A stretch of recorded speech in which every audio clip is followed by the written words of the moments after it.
السلام علیکم ورحمۃ اللہ وبرکاتہ۔ میری بات سنو، چاہے تم لڑکی ہو چاہے تم لڑکے ہو، پورے غور و فکر سے اور دل سے اور پوری سننا۔ تمہارے دل میں بھی گلے شکوے ہیں نا کہ کوئی نہیں ہے تمہارا؟ کسے بتاؤں اپنے دل کے راز؟ یہ دنیا میرے ساتھ ایسا کیوں کر رہی ہے؟ یہ لوگ میرے ساتھ ایسا کیوں کر رہے ہیں؟ اور میں خود بھی کچھ کر کیوں نہیں پا رہا؟ آخر میں ایسا کیوں؟ جب انسان دنیا کی زندگی کو ہی سب کچھ سمجھ لیتا ہے نا، تو واللہ ہی وہ اس سٹیج پر چلا جاتا ہے کہ دنیا کی زندگی اسے سمجھ نہیں آتی۔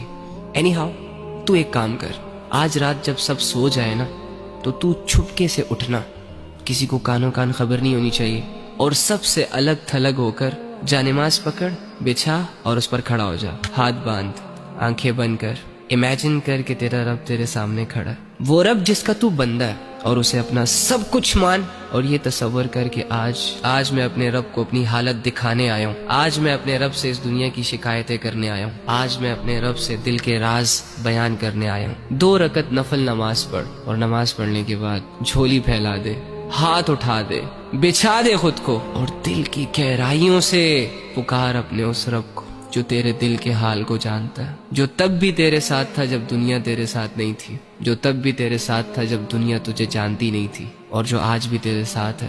وہ اکیلا کافی ہے تجھے سنبھالنے کے لیے۔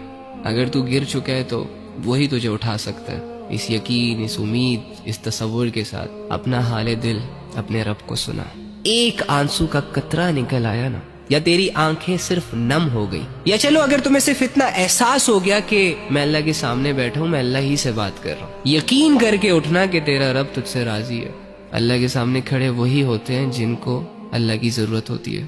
تو اللہ کے بندو، آپ کے مسئلے کس نے حل کرنے ہیں؟ عاملوں نے؟ کالے جادو والوں نے؟ کس نے کرنے آپ کے مسئلے حل؟ اللہ نے کرنے ہیں نا۔ تو اللہ کہاں ہے؟ ایکچولی میں آئی ڈونٹ نو وائی ہمارا یہ مائنڈ سیٹ بنا ہوا ہے کہ اللہ کچھ اسپیسیفک جگہوں میں پایا جاتا ہے، اور اللہ رب العزت کی جو مغفرت کے فیصلے ہوتے ہیں وہ نیک لوگوں کے لیے ہوتے ہیں، یا اللہ رب العزت جن لوگوں کی دعائیں قبول کرتا ہے وہ بہت نیک ہوتے ہیں، لمبے لمبے سجدے اور پاک صاف رہنے والے ہوتے ہیں۔ ہاں ٹھیک ہے، ان کا اپنا درجہ ہے، لیکن اس کا یہ مطلب بھی تو نہیں ہے نا کہ ایک عام انسان اللہ تک پہنچ نہ سکے، ایک عام انسان اپنے دل کی بات اللہ کو نہ کہہ سکے اور اللہ رب العزت کو اپنی طرف متوجہ نہ کر سکے۔ وہ کہتے ہیں کہ کوئی کعبے سے خالی ہاتھ لوٹ آیا تو کوئی گھر بیٹھے خدا کو پا گیا۔